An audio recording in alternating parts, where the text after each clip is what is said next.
Well, hello and welcome. Welcome to the channel. My name is Kubeir. I am a CICC licensed immigration consultant and streaming to you live for the first time from our new office, and I'm pretty excited about that. Well, we haven't officially launched, so that will come later. But November the 19th, you are all invited. If you feel like having a cup of coffee, so do come in. But this is not about that. This is about the use of artificial intelligence.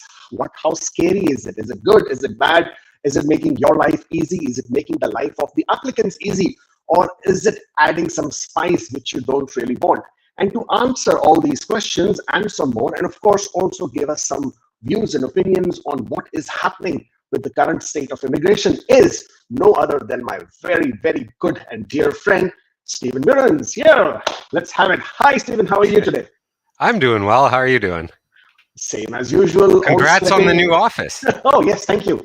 I mean, it's still work in progress, but yes, we're getting there. Thank you so much. Yeah. So, what's happening with this artificial intelligence? How scary is this? So it's interesting. Like I recently attended a talk of a group of consultants where one presenter kind of presented things a little bit negatively. This was the theme. I see you put up the slides. Okay, do you still want the slides, or yeah, no, slides are totally good. Okay, Good. And I talked about things to be thankful for and things to be scared of, I guess, in 2022, 2023. Okay. And I just realized as I was doing this, we should have done this next week when the numbers are out next year for the supplementary notice, because as we've talked about before, everything follows the overall levels plan. Yes. But then we could always have another one after the numbers are announced next week to understand how this will reflect on those numbers.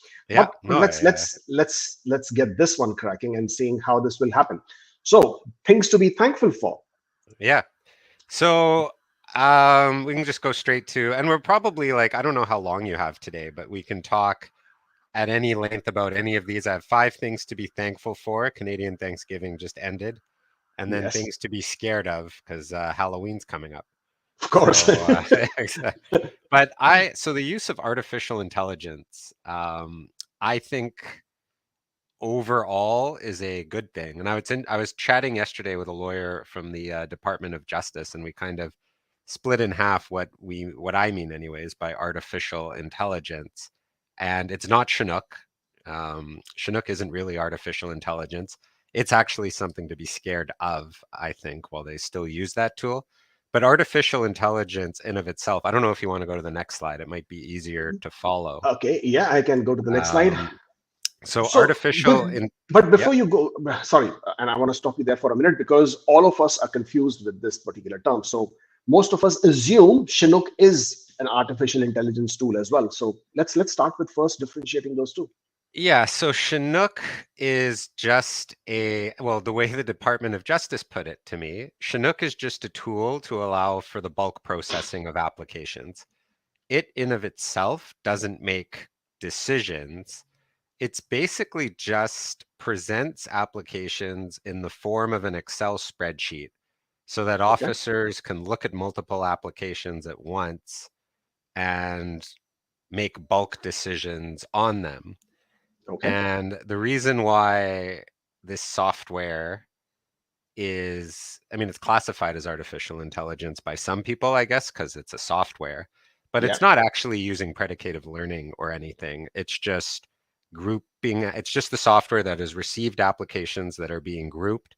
And would you say that this just basically triages the application into certain categories? No, it doesn't even. It's not the triage. The triage is artificial intelligence. Chinook is just... Chinook is just like, so rather than viewing an application individually, it just presents a list like an Excel spreadsheet where each row is an applicant, and it presents some key details about them. In theory, officers are able to, click on certain fields to go in and read applications in more detail. The concern that a lot of people have is that officers aren't doing that, because then the software also allows people to bulk refuse or approve, but the concern obviously is bulk refuse applications. Of course. And you can usually tell if it's a Chinook refusal. If you get the GCMS notes, it will say that processed with the assistance of Chinook. Correct. And then the reasons themselves are unbelievably vague, because they're trying to capture all the scenarios of the grouped applicants. Yes. It's and so the department, you know, the note that I saw once in an ATIP was they were trying to investigate whether Chinook would be appropriate in the United States visa posts that were processing rehabilitation applications and temporary Okay. resident permit applications for people with criminal records. Wow. And Okay. what the program managers at the United States visa offices said, and I thought it was an interesting comment, was each of our applications is very unique.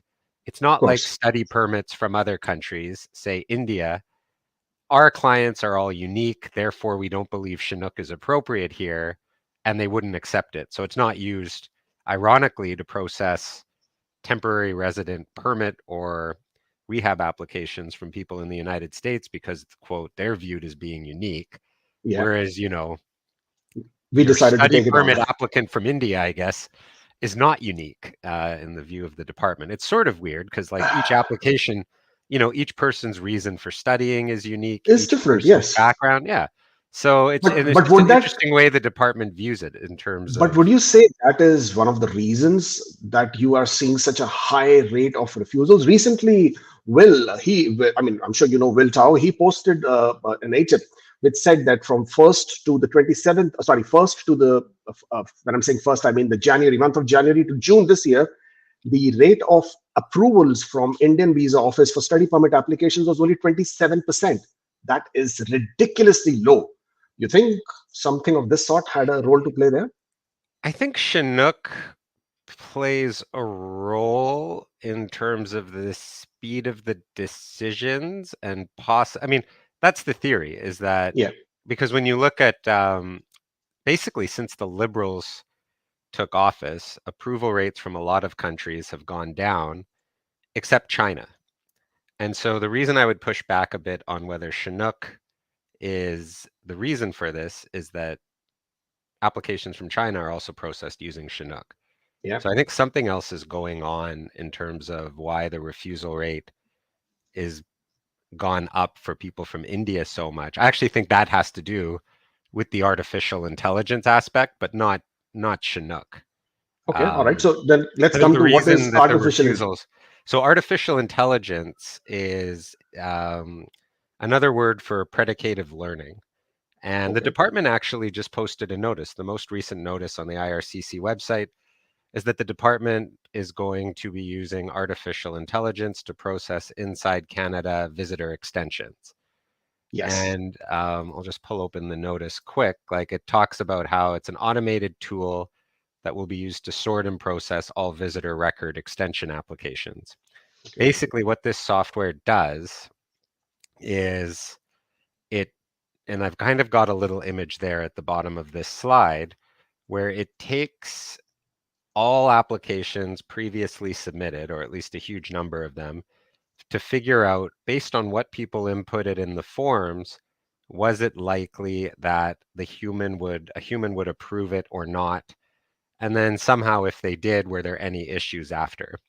And so the okay. artificial intelligence, you can kind of see each person in theory, you know, we like to think we're all unique, but there's enough similarities that the artificial intelligence is able to source and sort, saying, well, historically, people who inputted this stuff into the forms, a human would approve or a human would refuse. And so the Okay, way that triaging works is that if a application is called tier 1, then the machine, the AI, will actually just automatically approve it.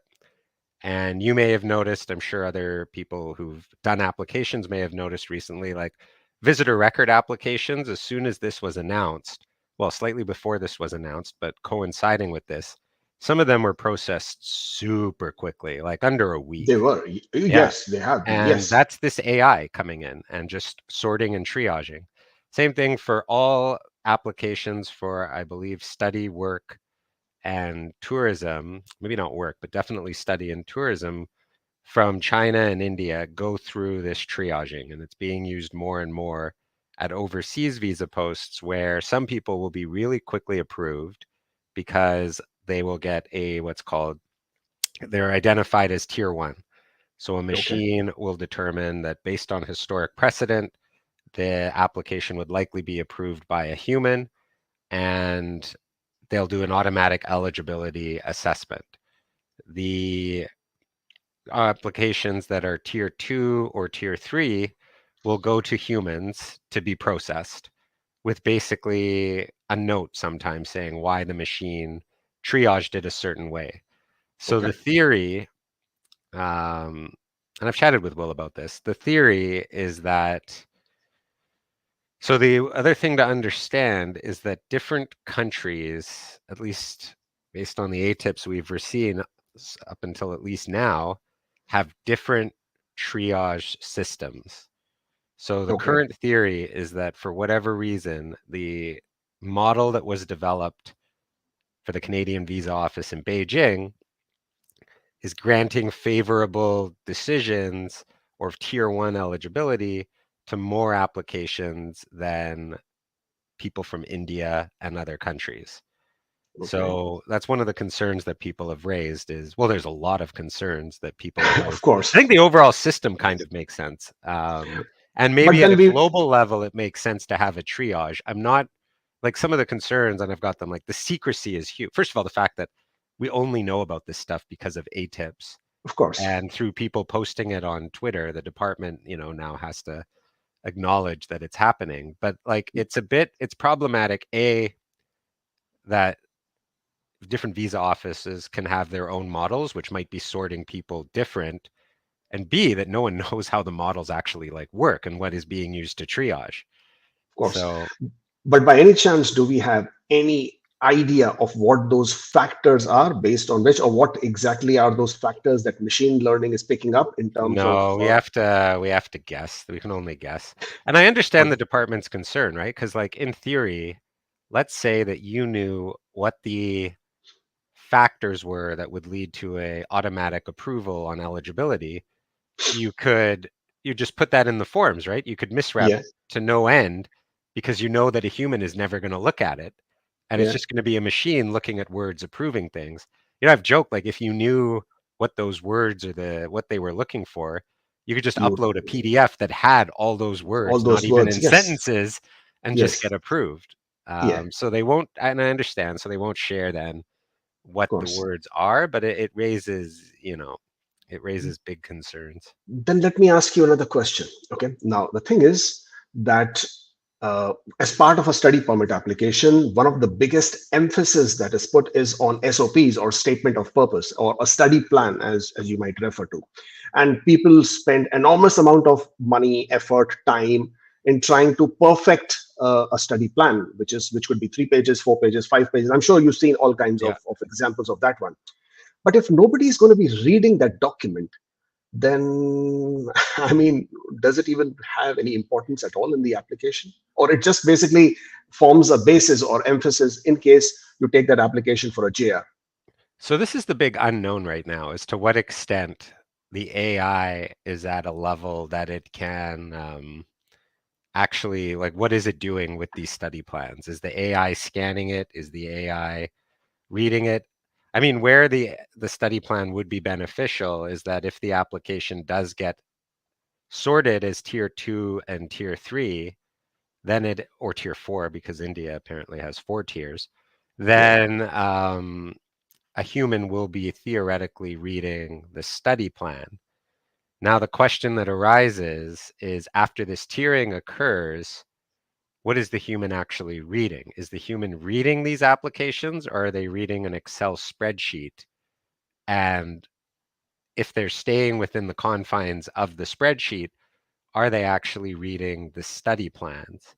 So, and I don't think it's possible. Like we've talked about this before, that Yeah, it's not, applications are because hundreds of pages, and a visa exactly. officer is going to spend like 5 minutes on it. There's no way they're able to read them in their entirety. Exactly. I mean, I've never thought that was how it is looked at. But for example, in your experience, what do you think a visa officer spends? How much time does a visa officer spends, let's say, on a study permit? Because that is one of the biggest issues right now. People are getting refused by huge numbers, and nobody knows exactly what's going on. I mean, in my Um, opinion, I think it's between 5 to 8 minutes that a visa officer would take on a study permit application. I don't know. Like, honestly, with Chinook, I've often wondered, like I mean, there's it probably varies visa officer to visa officer. Like, would it surprise you if there was a visa officer who just decided, I've got like this tool to bulk refuse, I'll bulk refuse, right? Like, and just takes a break, right? Like there's some who are probably more diligent than others, and it's really hard to say like the amount of time officers spend and how much time do you want them to spend. It's funny. I recently looked at GCMS notes for an approval because there'd been a delay in processing, so I submitted a ATIP request. And I saw the notes from this officer who approved the application. Usually, an approval, there sometimes aren't even notes, it just says approved. This was a page where this officer clearly meticulously assessed everything, was writing out very good reasons for why it was approved. I thought, boy, they must have spent like at least an hour to 90 minutes. And then I couldn't help but think, well, no wonder there's delays. Like, right? So it's this weird balance of the amount of time they spend versus reading everything. You'd hope that before they refuse an application, they Yeah. would take the time to read it. That's the other issue, though, with artificial intelligence and judicial reviews right now is, I get asked a lot when we judicially review something, how do we know it won't just be refused in Chinook again? I'm like 99% certain that nothing that's been redetermined that's back for redetermination after a judicial review will go through Chinook. Doesn't mean it's going to be approved. That just Yeah. means that a human's going to look at it, um, and you get all the unpredictable factors that a human may have.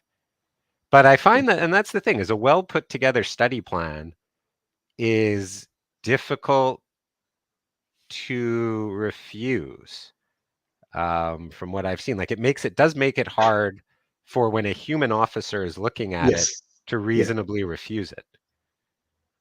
But then that's the if the visa officer is actually looking at the study plan, that's when the criteria of whether it will be refused or not will come into play, right? Yeah. And then, Okay. so I mean, it's worth getting and including because, without a well put together study plan, it's pretty much guaranteed that it will be refused.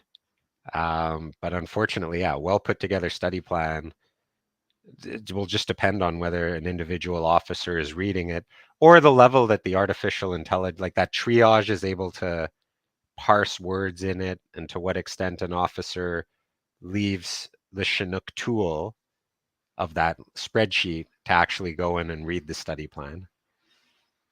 Okay. All right.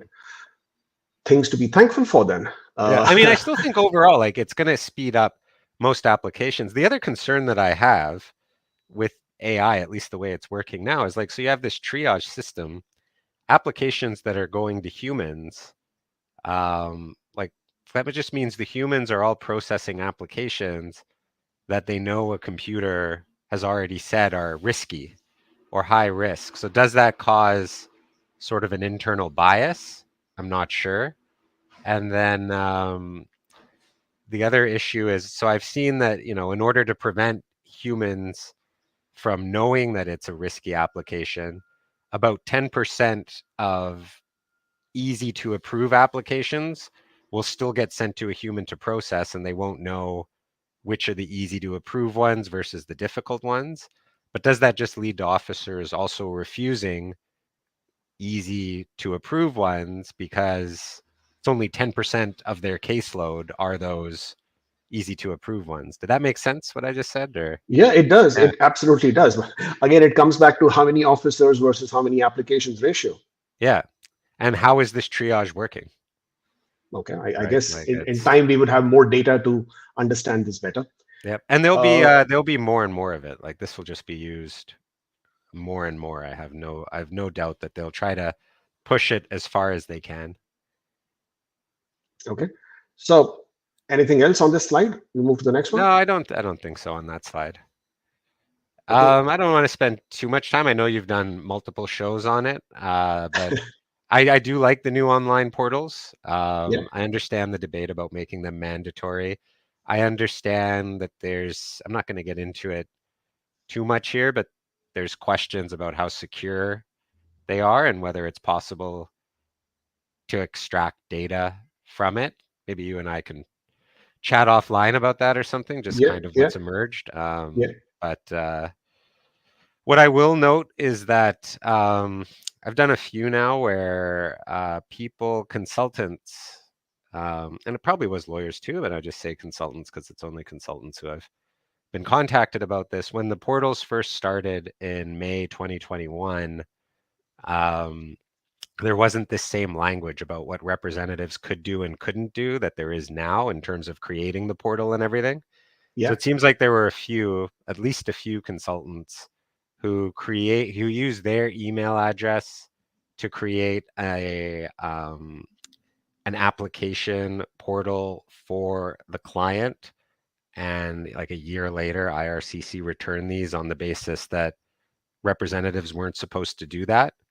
And yes, we've successfully like judicial reviewed these, and they're pretty easy to JR because the internal reasoning makes the decisions indefensible. And so on the bottom right screen there, it's just what the GCMS notes say for files like this, which is that it was a rep email address, so it's not clear if the client signed.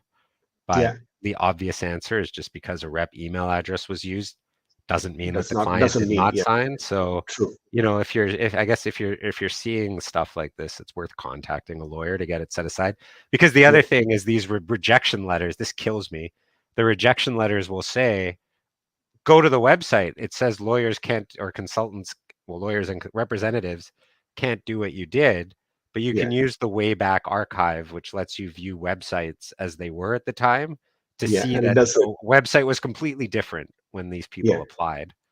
So, you so know, it's in their defense. Yes. yeah, it's Okay. mandamus. This is one. Mandamus applications were amazing for much of COVID. Federal court is now overwhelmed, it seems, and it's not quite uh, as effective as it used to be, mandamus, just because the federal court now has its own backlogs. This Of year, I've course. heard, is the most judicial reviews and mandamus filed in at least in recent history. But Yeah. there is an interesting decision. The name of the decision's up there. It's worth your listeners to read. And what's interesting about this case is that it involves a family class application where someone was sponsoring their spouse from Ghana. Okay. And due to COVID-19, the Canadian Visa Office in Accra was not doing interviews of spouses. So this person filed mandamus, and during the mandamus proceedings, it came out that like IRCC acknowledged that we aren't doing interviews right now, and we have no plans for a visa office like Accra to do telephone interviews of clients. So they'll just have to wait.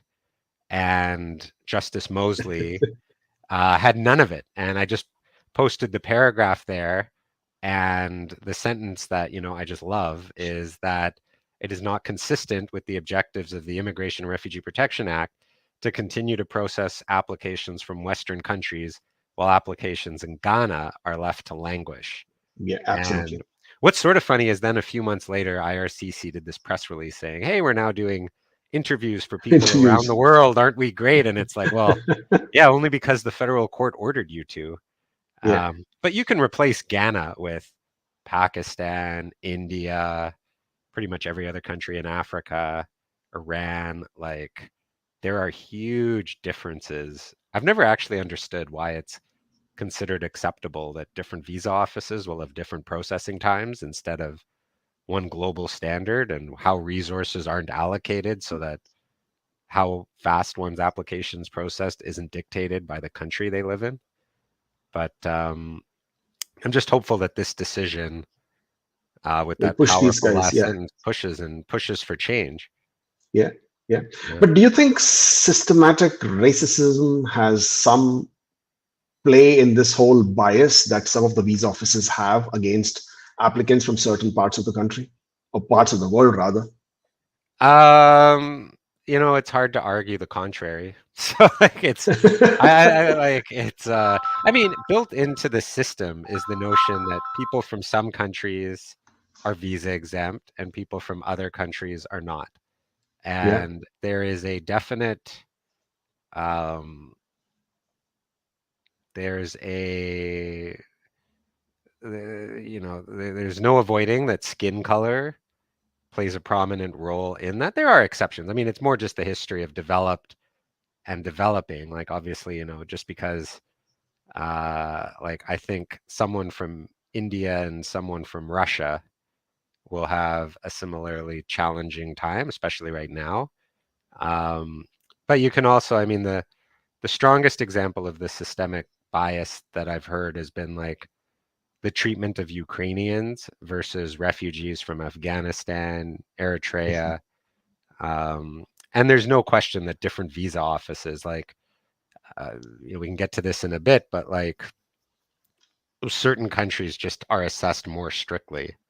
And at the border, well, just everywhere, there's no question, I think, that there are systemic biases that play a role. I think I mean, it even just comes down to like if someone is like, I've represented a Caucasian who is sponsoring a spouse from India, and it Okay. just seemed like it was way smoother. Like it just, there's no doubt that there are Certain systemic applications. biases. Yeah. Yeah. Yeah. Okay. Then that's some other case laws there, I Yeah, I guess. feel like this might be a bit beyond Yeah, the scope but of I today. but I think this one would be something which most of us would be very, very interested in. Yeah. Resumption of express entry. I know this one is slightly older. The last draw has been missed out. But Yeah. listen, I want to pick your brains on this one. In our last discussion, which was a couple of months back, you said you did anticipate CEC specific draws. Obviously, we haven't seen any of those, but then most of the draws that have happened are pretty much CEC. I mean, yes, there could be some bilinguals and job offers as well, but these are pretty much CEC draws, except being called as CEC draws. Won't you agree? Yeah, I did think they would do more for the CEC than they have. They seem to also be accelerating. Like I posted on Twitter a memo for the Yes. minister just from June where they said they were hoping to get to 4,250 by October or by December, and then that would be the max. And the last draw was 4,750. So they are growing express entry faster than it seems even they thought they would back in June. Um, I'm surprised that there aren't CEC draws. I think that, and this is ultimately like the future of express entry, and a lot will be dictated by the upcoming levels plan and whether they significantly increase levels beyond what's current. Because I think the big issue, the biggest question for me is, let me just pull open. Let's say that they don't change too much what their targets are, and that in 2023, the goal is to admit 421,000 permanent residents. Um, and you've seen the 2023 numbers. So this Yeah. plan came out, oh no, 2023, sorry, is 447,000. But when you look at this, the levels plan from 2023, um, and it's what I'll do actually, I'll send you in the Slack the link that I'm looking at, and we can kind of just walk through it. Okay. Is this comes out in February 2022, and it's the plan for the next several years. 447,000. Usually they don't deviate from their multi-year plans. So I don't really anticipate them increasing things too dramatic. Obviously, the pandemic caused them to have a very low year one year, and then they tried to make it up in later years. But what you see on this website is their plan, right, for what's coming up this year. And I imagine this is largely what it will look like. Express entry will resume in bigger numbers than this year. Um, they'll finish up the TRPRs, and then they're refugees. It's kind of similar. They actually expected a decrease from refugees and protected persons next year compared to this year, a slight increase in H&C. What's really missing, though, and what obviously they wouldn't have forecast in February, is Ukraine. And on the IRCC website, I have pulled open the stats, and there's been between January 1 and October 2022, October 16, there were 15,726 Ukrainians who arrived in Canada by land and 89,925 who arrived by air. Don't know how many of those are children, but you can assume that most are probably here on open work permits. Yeah, There's also, of these applications that will lead to 3-year open work permits, and again, I don't know how many are kids, but you can assume probably the most are adults. There's sure. 312,318 that have been approved, of whom, like, I just can do the math, 212,000 haven't yet arrived. And the department has received 628,492 applications, which presumably will all be approved because all they need to be approved is to be Ukrainian. Yeah, just a copy of a And passport. yeah, so like what what is the plan here? Like that's and I think a lot of the big reason why a lot of people haven't arrived yet is because Ukraine isn't letting men leave the country because they want Yeah, them to fight. sure. So is the plan to maintain these approvals for after the war ends? Are they going to cancel them all like when the war ends? But Even didn't if they Sean, just yeah, but didn't Sean Fraser comment on that and said that the the idea of giving them work permit was because they expected that after gaining the Canadian work experience, most of these would be able to find a pathway through one of the immigration programs in Canada. so right. I mean, I think that, but so let's say that there's a subset of people who will meet the requirements for express entry. That's a huge influx of foreign workers on open work permits. But those Yeah, open work permits won't get them arranged job employment points unless they get an um, LMIA. unless they get an LMIA. Or is there going to wind up being just due to political pressure? Like, and again, it's 3 years from now, but is there going to be a program for them to eventually get permanent residence?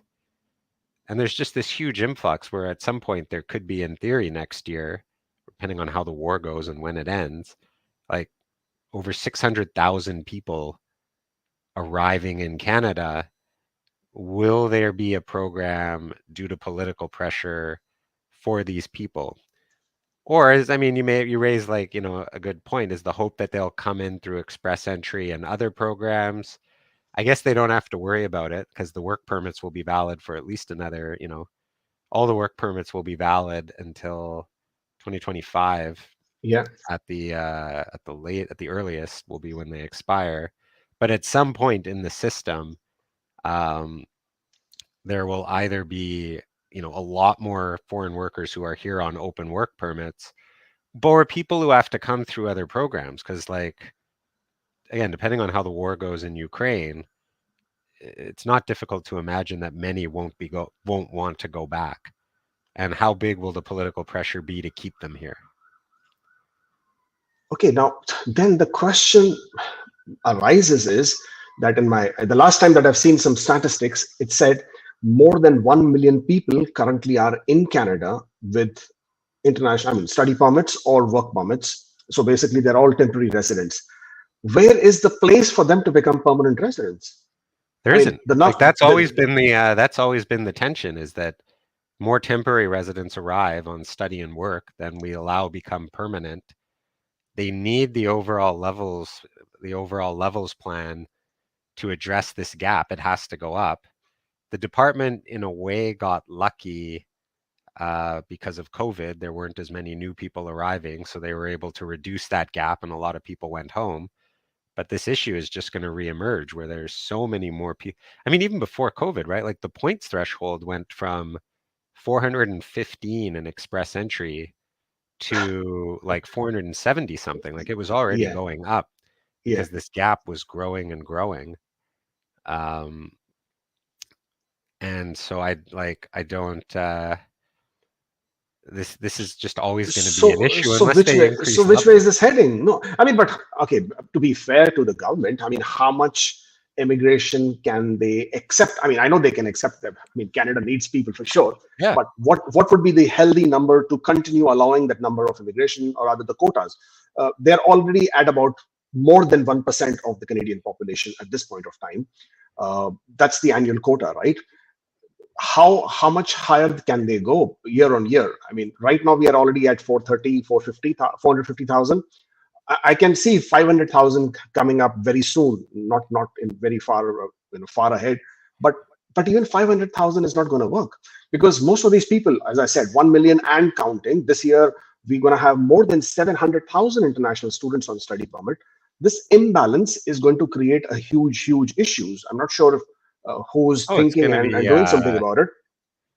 I mean, if it was up to me, anyone who worked in Canada for a year would just get PR. But like it's like I've like I mean, if it was up to me, I've never understood like they're Right? already here, right? Like I mean, I've never. With just with that statement alone, right? I mean, if you were to stand for elections today, you would get elected pretty quickly. Oh, well, no, because permanent resident. No, because only citizens could vote, and they wouldn't. And that's the problem, Well, though, is then it's I hard to guess all these convey. guys are gonna, yeah, these guys have It's influenced that to happen. But then that you have to explain to the general public the whole like idea of this, that temporary resident versus permanent resident and how it all works. Like it's too complicated. I remember at the height of kind of when there was a big pressure, negative media coverage of foreign workers in the news, that a former premier of British Columbia, Christy Clark, yeah, said that instead of calling it the temporary foreign worker program, we shouldn't think of them as foreign workers. We should think of them as people who will soon be permanent residents. And she was just blasted in the media as like trying to sugarcoat the foreign worker program. And so that's that gap will be hard to close. But in terms of what the overall levels plan could be, it totally could be as high as like, I mean, it could be as high. I have never, they could make it way higher. do you think they would change the 2023 numbers? I don't think they're going to. They've been pretty consistent on not changing their plan. I think if they were going to change it, they would have done it before all that hoopla back in September about whether there was going to be a new TRPR program for students. Yeah, That kind of came and went nowhere. And I was saying at the time, like, I don't think they will do it just because of the levels plan, and that they seem to regret the TRPR pathway like yeah, itself. So I didn't see why they would bring in another one. yeah. But it just depends on the levels. Like if they come out next year, and that's the other thing where we'll see if there's going to be a Ukraine program, because it'll have to be in the levels planning somewhere. Like they're pretty good at sticking with their multi-year targets. I mean, the only kind of curveball might be like if Quebec drops its numbers, I could see the feds increasing elsewhere to try to make up for it. Um, but that gets into Quebec what Quebec numbers will have do. been on the lower side of what they've been achieving. Yeah, and But I think then, in the last election, almost all the parties campaigned on reducing immigration. So, okay, now then that brings me to my next question. With this imbalance of about 1 million people, I'm sure you've been hearing about this Ottawa looking to provide some relief for the undocumented workers, and that's about 500,000, 500,000 of them. And these are the ones that I'm sure they know about. What about the ones that they don't have any clue about? So I'm sure the number is much more. So if they are to provide some relief or some pathway to the undocumented workers in Canada, or in another way, people who have no status or illegal status in Canada, uh, don't you think that would encourage many more people who would also then think that Canada may provide an amnesty of this sort later on? oh yeah. Um, I mean, yeah, like there's always risks created in that. We do have an H&C stream, which in theory would capture the more sympathetic cases. Streams like that target undocumented people. Like there's that weird program for out of status construction workers in the Yeah, greater Toronto area. And, yeah, you feel for all the construction workers who got LMIAs and work permits and are now being told, oh, you shouldn't have done that. You should have just let it lapse and work without yeah, authorization. Like super weird incentives that come with programs like that. But Um, that's a big number there, 500,000. And again, when I look at these numbers plan, I'm like, where is the room for any of that happening? And 1 no, million people at this point of time, where is the room for that happening? And then that brings me to my other question.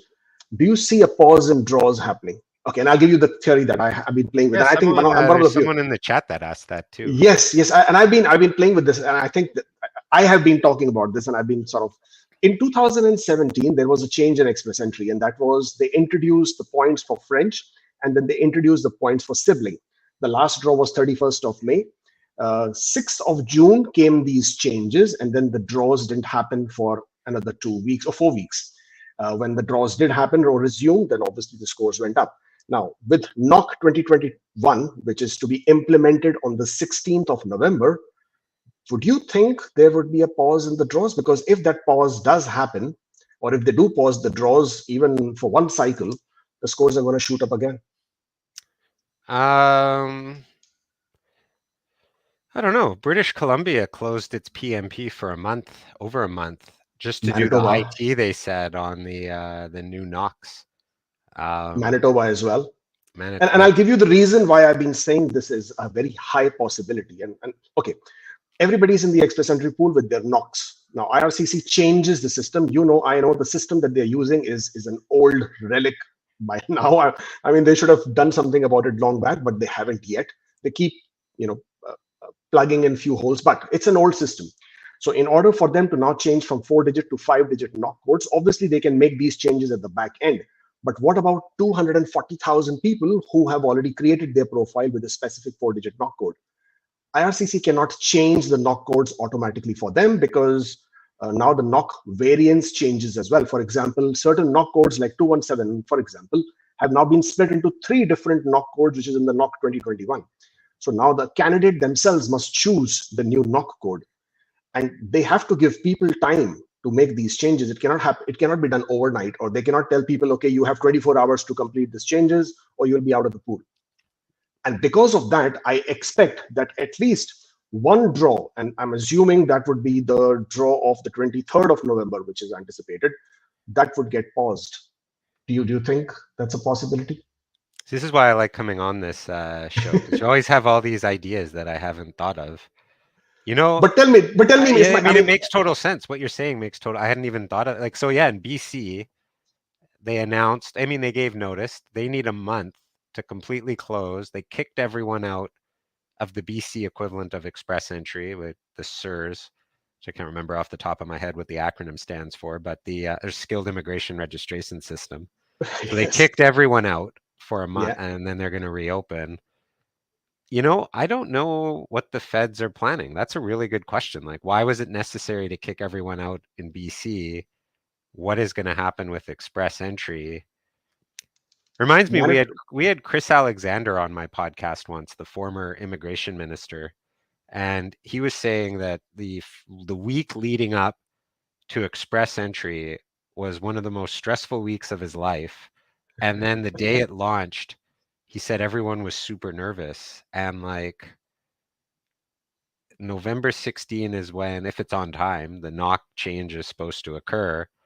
And there haven't really been any indications yeah, there's as to how nothing. this will It's work on the radio back end. silence on that. Yeah. Yeah, like and all the provinces, it's funny because all the provinces are proactively making changes. And what if the feds are late? Like who Yeah, like I tweeted that's somewhere, I going to don't be a have it thing. in front of me, a whole timeline of steps that have to happen. Like they have to amend the regs. Like they haven't published the draft regs. Almost every program on the IRCC website for work permits has to change. Has to change. And there Ministerial hasn't been instructions have to change. any Well, announcements on this. So yeah, so that's what I'm saying. Now, November is making me very nervous, and here it is. People think that I'm trying to scare them. Well, I'm not trying to scare anybody. I'm just trying to read the room.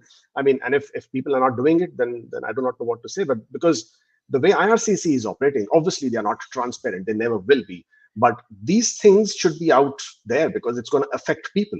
There are people who have been waiting anxiously for a long time, and also those people whose knock codes will no longer be eligible in express entry. For them, they are super anxious and stressed because they could be sitting at 490, they could be sitting at 488, And once their knock codes become ineligible, then what do? Yeah, and the department's been very quiet. Like unlike with Express Entry, where there was all this fanfare and it was clear, like that was what Minister Anne Alexander was saying, that they couldn't move it back because of all they'd kept saying January 1, January 1. Yeah. There's hasn't really been anything from, I mean, I'm just reading, will update eligibility. There's nothing about what the humans who are in Express Entry have to do. Some of the links haven't even been updated for International Mobility Program, Temporary Foreign Worker Program. At the same time, there hasn't been that much media and government press releases about the change to the new knock. So in theory, they could push it back, which I'm sure would really, really annoy the provinces. Um, But don't you think they both, I mean, at least provinces and federal have some sort of a discussion going on? Because to be very honest, changing from 4 digit to a 5 digit and then obviously changing the entire tier system, it's a big change. It fundamentally changes a lot of things because skill sets are a big deal, especially with the regs as well as the yeah, ministerial I'm not instructions as well. sure how much how strong the provinces and the feds work together. I've had a few different people in different provincial programs make comments like they don't really, IRCC doesn't really give notice. Well, actually, where this became like, I think, pronounced was the provinces were never told about the 75-point draw. And it left a lot of them Yeah, scrambling and voicing a bit of frustration that they were not told about this, or they may have modified programs because then all of a sudden they had no one. yeah. And then I know that the provinces have expressed frustration with how IRCC will bounce applications and then the province has to renominate people. And I don't know how well they work together. So it wouldn't surprise. And then, yeah, like it wouldn't surprise me if it's delayed. That's a great question of why it's been necessary, why some provinces have started closing and kicking people out of the pools and others haven't. Yeah, I see there's a question by CR. What will the impact on current valid work permits be of the change in knock codes? I have to assume none. Otherwise, you'd think they would stop issuing them. Like, or why, like, but I mean, the knocks are close enough that, like, I don't think that will Because matter. for me, again, Stephen, this is another thing, right? For example, let's say you are of a knock code which is eligible which is knock B at this point of time, which is eligible in express entry. Come November 16th, your knock is no longer eligible in express entry. Plus, because you go into tier 4, Yeah. what if you were working in Canada and you had applied for your spouse's open work permit? Would your spouse still be eligible for an open work permit if the threshold has crossed and you have gone past the application deadline? I know I'd have to these are check on a tricky work ones. permit. Do they meet the requirements? It becomes a question of, well, that's a good question of what they'll do. I don't think so. Like, it's not that different from, because they'll meet the requirements both. Usually have to meet at, the requirements at the time of at the application time of and at the application time of issuance, right? application at the time of issuance. So I would hope that there's some grace period, but then they're kind of setting themselves up for a long-term problem because those people no longer have a pathway to permanent residence anyway. Yeah. So, bringing a spouse isn't really gonna, I don't know, that's a good question. It's not, it's setting like that reduction in, I mean, in those few knocks that are being demoted is going to create definite headaches. I remember like when the CEC abruptly, they just announced one day, effective immediately, cooks, bookkeepers, admin assistants were no longer eligible for the CEC back in Yeah. 2013 or 14. And Yeah. people who had like 11 and a half months of experience were just They were all all out left of high, luck. right? Yeah. Yeah. So it's not like they don't have a history of making changes and completely screwing people over. So, Okay. Now, my last 10 minutes, and these 10 minutes I'm going to use to sort of ask you, what do you think of Bill C-19 and what is it going to do to express entry? Because until now, though all program draws did resume on 6th of July, people outside Canada really haven't had a chance at all. I mean, there is nothing for them. And all this hullabaloo. And that 39-page document, which I keep referring to, which IRCC came up with, that strategies to expanded pathways in permanent resident, which was in response to the motion M44. I mean, in all those 39 pages, they only had three sentences which said, oh, we will also need to bring people who have no Canadian connection because of their diversified skill set. That's it. That's all it said. And with the way scores have been going right now, people outside Canada, unless they have a job offer or unless they are bilingual, they have no option. When we move into Bill C-19, which again is anticipated sometime post spring next year, what do you think is going to happen? Do you think that they would continue to pay more emphasis on people inside Canada, inside Canada as in Canadian work experience, Canadian education? Because there is also talk about revising or a new version of Express Entry with changed points for Yeah. Canadian experience, Canadian education, and job offer. What do you think is going to Um, happen?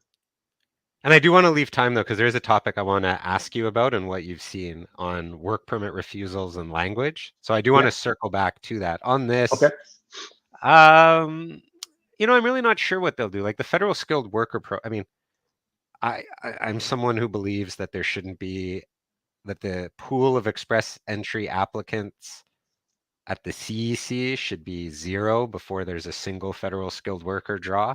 Like I have a Okay. strong CEC bias, so I might not be, my opinion on like what do I think of it is that I wouldn't even have the CEC in express entry. I would just that's a whole separate like if I could redo it all over again, express entry would only be for the skilled workers and it would be to meet whatever levels they want after the CEC is done. That's Yeah. my bias. I mean, before express entry, the federal skilled worker program was limited to certain jobs anyway. So we're almost reverting back to the old with Bill C-19 that will allow them to do occupation specific draws. Because if they do that for suppose they have wide CEC draws and then occupation specific draws, we're kind of just back to the way things were before express entry, They where there were. were those 29 knocks that skilled workers could qualify under. So like I it will. would I'll be be moving ironic. the. Like it would be Yeah, very ironic if we just went back to the way things were through it was. Bill It would be, but C-19. isn't that what Australia did as well? Yeah. And that's kind of like Ontario, the OIMP Yeah. does knock specific draws. BC just started with them. So but it But then could how? mean like tough. I mean, I really hope they don't do knock specific draws for the CEC. Again, I think it's like I mean, I don't understand, like, and this drove me nuts about the media when it was, oh, we lowered the points threshold to 75. We're letting in just about anyone now. And it's like, literally, it was the way it was before 2015. If you were CEC, if you had 1 year of Canadian work experience, that was sufficient to apply for PR and the language test. Yeah. So I don't know. I hope I wouldn't mind if they did like occupation specific draws for skilled workers, I guess. Um, I mean, it wouldn't surprise me if they did a Ukraine draw at some point. Like, there's nothing that says the draws have to be based on occupation. I can't see them being based on much other than occupation, but they could, in theory, do it for French-speaking people, people with certain education. Um, the only country-specific draw I could see being was Oh wow, Ukraine. that's going to be a big one. But if at all they go the country specific route, do you think that's going to happen? Because I know Indians are going to be affected the most in that, considering currently they are what at 19% of the immigration Yeah, numbers from 2016 to 2021. it's the one country where I mean, the only country I could see it happening for is Ukraine. And then if they do it there, I could see it like maybe it could be a precedent for a Hong Kong draw or like some sort of weird merging of the refugee potential streams and PR. But there's nothing that says that Bill C-19 has to be limited to occupations. It just says groupings. No, it just says Like categories. they made Yes. the term as broad as they could. Yeah. Um, It but I pretty could see much gives. francophone type stuff. Yeah, it pretty Uh, much gives them a free hand into sort of picking up anybody from the pool and saying, okay, these people come in and the rest sort of have to wait. yeah, Wow, this is going to be interesting. But but I would like so to sort of have you back after we have the new multi-year level plan next week so that we yeah. can discuss this more. But you said you had a question for me. Yeah, I want to know like so I've seen in federal court and then I have referrals like or people sending in refusals that are based on language and work permits. that people getting refused for insufficient IELTS, Mainly and truck it seems drivers. to be almost exclusively out of the Canadian visa offices in India. And I'm just curious if you've had people coming to you with this issue or if you've seen this trend, because it's actually like the thing that kind of worries me the most is how arbitrary this all seems to be. And I feel like it's going to be the sleeper issue where it kind of started with the truck drivers.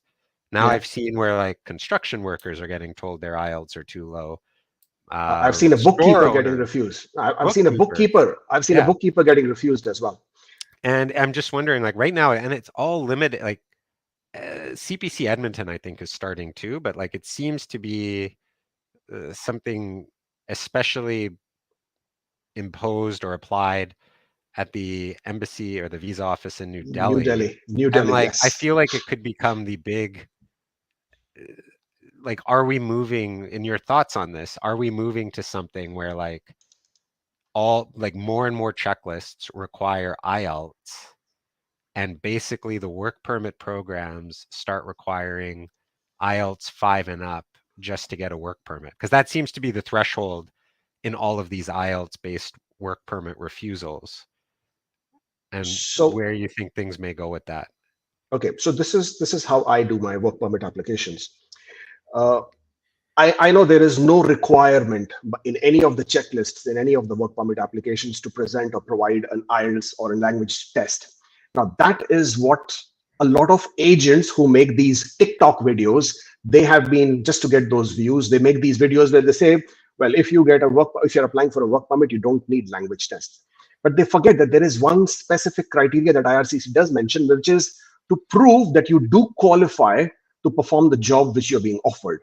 Now, that's a very broad statement that you need to validate to prove that you qualify for the work that you're being, offered.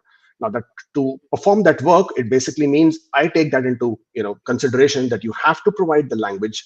That if you do not have the language skills, you will not be able to. You're not qualified to perform the job. In Yeah. addition to the roles and responsibilities or their previous work experience, their education. So, if I were to prepare an application, if I do an application, especially for work permits, even if it's an LMIA provided, even if it's an LMIA exempt, I make it my job to ensure that a language test is provided. And I also recommend to the clients that if they are skill type C, they should have at least CLB 5. And if they are skill type B and above, then at least CLB 7. I mean, if you have to work hard to get your IELTS, then do it. But that is how I prepare my application, because at least I don't want to give IRCC any chance to say, okay, the language tests do not meet with the requirements, or you are not qualified enough to perform the job you were offered.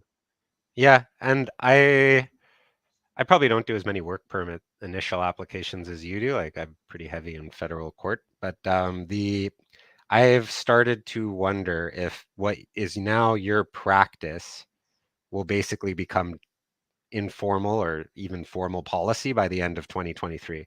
I feel like it's going to be the sleeper issue is increasing work IELTS appearing across checklists and increased language standards, basically where it becomes difficult to get a work permit without IELTS 5 across the board.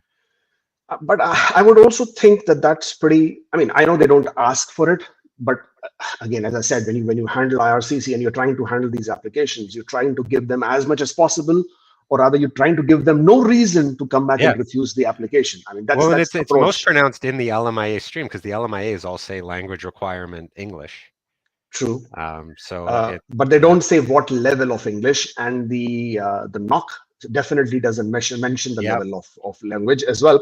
But not only that. For example, if I was to handle a truck driver application, now a truck driver LMI application is pretty simple, straightforward. You attach the copy of the previous job, the driving license, the language test. But I also go a step forward in making sure that I mention the kind of vehicles that this person has experience in, and if possible, provide a documentation that further certifies or specifies. Sometimes I even make them take a driving test, handling that application, and get a certified a certificate which says that they are equipped or they are licensed and they are absolutely certified to handle that equipment or that kind of a truck.